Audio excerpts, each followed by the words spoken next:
waffles in the morning, syrup sweet and slow. Golden stacks are rising, sunrise in the glow. Sticky choice so grand, breakfast on demand. Smile and take my hand in waffle wonderland. Hey, what's up everybody? Welcome to the Wafflecast. So today we're going to be talking about the ban and restricted announcement that happened on June 30th. I know. What is it, like July 9th, and I'm just now talking about it. I get it, but I'm going to put my 2 cents into this, right? So, we had a total of 7 cards banned. Now, 3 of them I had a pretty good idea were going to get banned. And the 3 that I thought were going to get banned were the Corey Steele, Abuelo's Awakening, and Monstrous Rage. Now, the other 4 I did not see coming. But they make a lot of sense. So we're going to break it down, right? So we get into the first one, which was the main one that I saw getting banned, was Corey Steel Cutter, right? Equipped creature gets +1/+1 and has trample and haste. Flurry, whenever you cast your second spell, create a 1/1 white monk and attach this to it. And it was an insane card with the deck that was out there. Is it prowess? Playing the 1-mana cheap spells, playing stuff out there to really maximize this card, and go wide quickly. One of the decks that was and that was like what 40, I think it was like 46% of the field at the Pro Tour. So usually when a deck is that dominant, it definitely is going to have some eyes on it, especially since the fact that 4 of them made top 8. So moving on to the second card here. Abuelo's Awakening. Now, it was really funny to listen to the commentators butcher this card, saying Abuelo instead of Abuelo, which means grandfather in Spanish. And so it was really, really interesting how this card, I actually played this card with Omniscience. Wow. Omniscience. Back in the day, probably like, I say back in the day, probably like 3-4 months prior to the Pro Tour. I was working like a Bant build, working around with it, like growing Dread and some other stuff. So it was really interesting to see how it evolved into this deck and made it into the Pro Tour. I think there was this number 3 deck list into the Pro Tour. It was like 10 or 15%. I could be wrong on the numbers. But the point is the top 3 were Abuelo's Awakening, Mono Red, and this. And so it was really interesting to see how high this rock, paper, scissors was. So this was return target artifact or non-aura enchantment from your graveyard to the battlefield with X additional 1/1 counters on it. It is a 1/1 spirit with flying in addition to its other types. So it allowed you to cheat out Omniscience really quickly and then play the River Agent to really just bounce through the deck and draw your entire deck and basically I think it's like mill your opponent out or something like that. So I'm glad this card is gone. It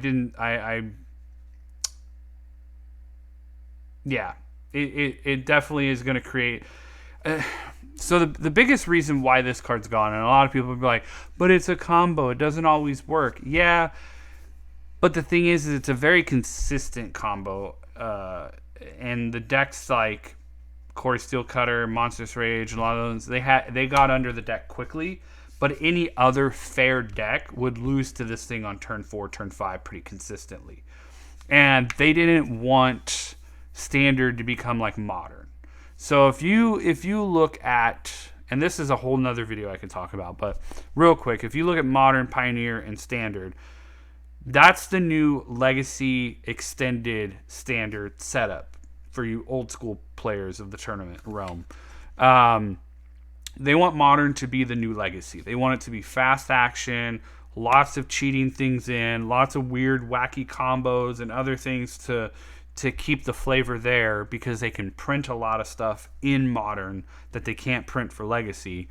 And Pioneer is supposed to be your new Extended, to where it's like it's not printed in Modern format because it's too old, but it's printed in the Standard and newer to still have a little bit of flair to it, so that the newer players, once they get tired of Standard, venture into Pioneer, and then once they get kind of tired of Pioneer, they venture into Modern, and now they're in all the formats. So Standard is your newbies, Pioneer is your amateurs, and Modern is your expert level, is the simplest way I can put it for a lot of people. Now, again, we have some people that play Modern at a really good level, and they're fairly newer player. But the point of what WotC's doing is that. So moving on to the next one, Monstrous Rage. Okay, so Monstrous Rage basically said blocking doesn't exist in Magic anymore.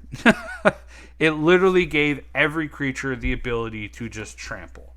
Whereas like Corey Steelcutter, it's on the field, you see it, it's there with the trample. But Monstrous Rage was like, hey, I'm going to attack with this creature. Do you want to block? Do you think I got it? Do you think maybe I don't have it? Like, it made it so frustrating to be like, well, if I block, I get blown out. If I don't block, like, they can save it for a later date. It was just a very good, cheap spell. And I'm glad to see it go. Honestly, I think this card, especially giving the 1/1 roll with trample, like it doesn't be like it gets trample in end of turn. No, it gets trample until that enchantment falls off. I think if it was give it +2/+0 and then put an enchantment on it, gives it +1/+1 until end of turn it gained trample, I think it wouldn't have gotten the Banhammer. I think it would have been a much more like, hey, I'm going to do this one turn to push some damage through, and then after that I just have a +1/+1 counter basically on my creature.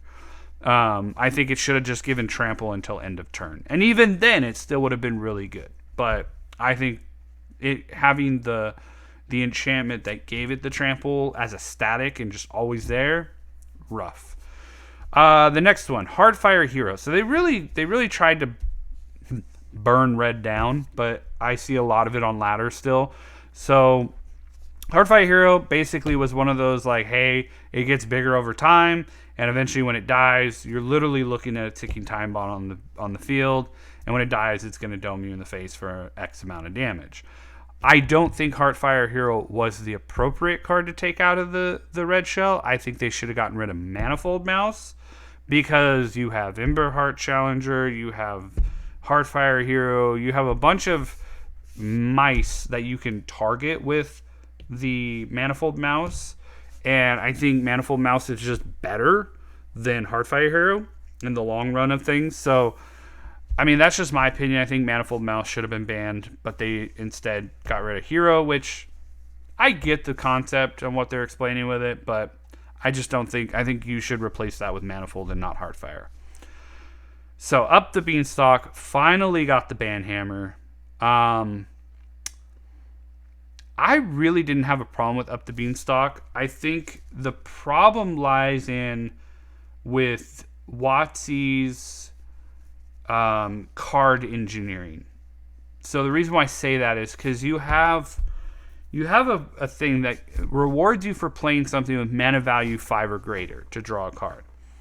The engineering comes in where you're playing things like Rides In, where it's like, this card costs 3 less if it does target something that's tapped, but the actual mana cost of the card stays at 5. This town ain't big enough.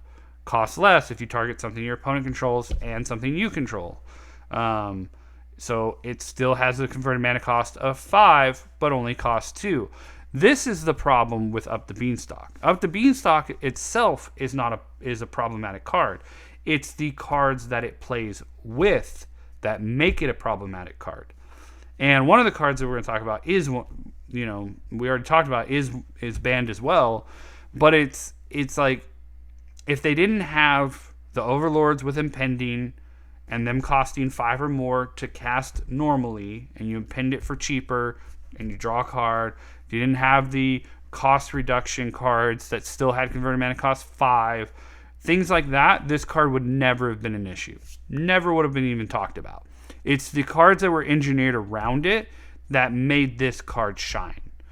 And so that I understand why they got rid of it, because it did create a very large card advantage for the decks that could abuse it. Like even the green-black deck that was using Overwhelming Remorse. Cast it for 1 black, draw a card. I mean, that's really good. So, again, WotC's mechanic designs and card engineering of what they made pushed this card over the top. Otherwise, it would have been just a normal card. Same thing with this next one, Hopeless Nightmare, right? majority of the time when things were played in back in my day, 1984. No, back in the older days of Magic, when you played a permanent, 90% of the time that permanent stayed on the field, or it was sacrificed, or it disappeared, or was irrelevant after it came down. Nowadays, we have very cheap spells because they, power creep and everything. Hopeless Nightmare is a very powerful card when you get to use it over and over. And this is part of the reason why they got rid of it, is because being able to have a discard spell that you can repeat over and over to neuter your opponent's hands makes the game not fun, and that was their reasoning behind it. And I totally agree.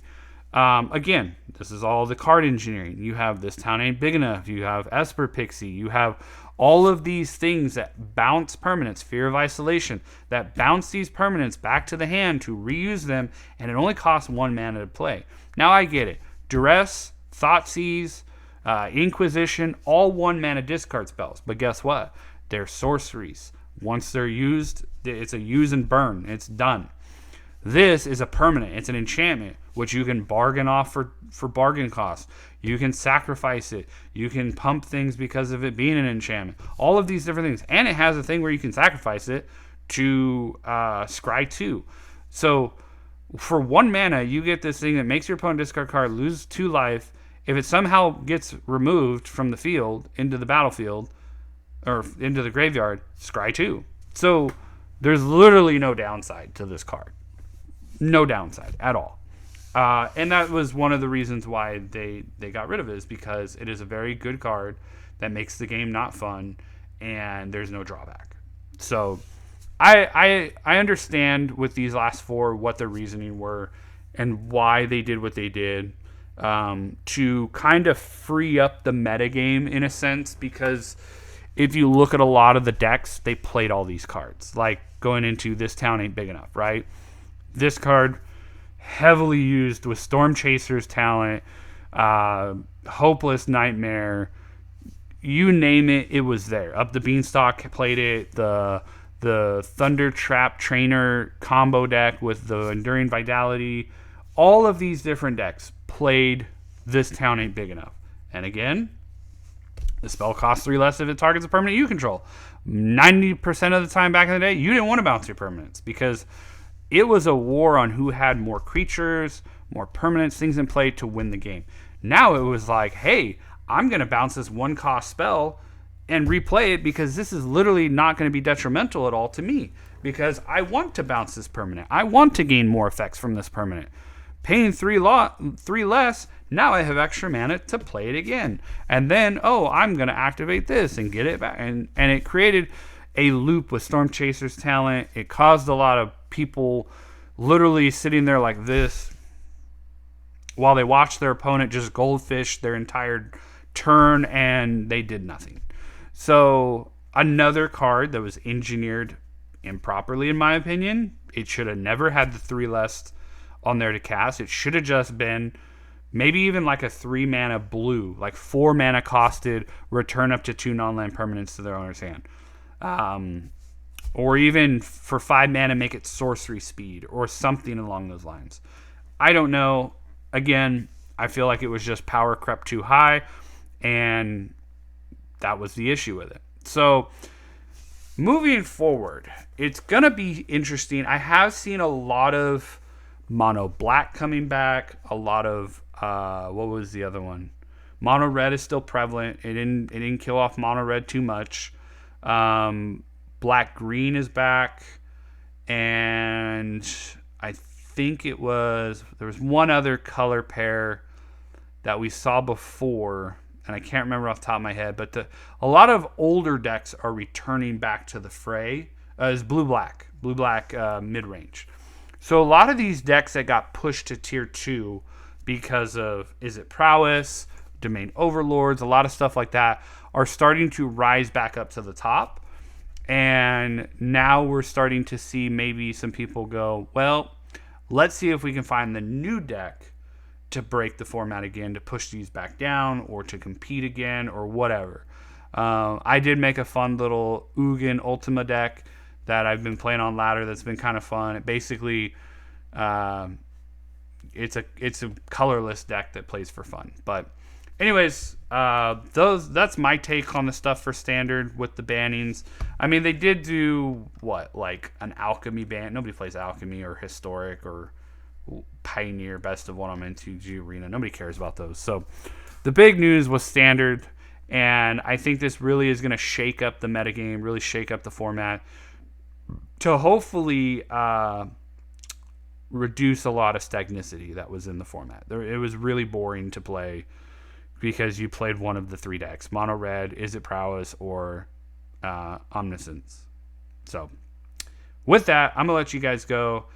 It's good to be back making videos, but if you haven't watched my other video explaining what's been going on, go watch that. And with that, I'm gonna leave you guys like I always leave you. I hope you guys have a wonderful day, and as always, stay surfing, my Waffles friends. in the morning, syrup sweet and slow, golden stacks of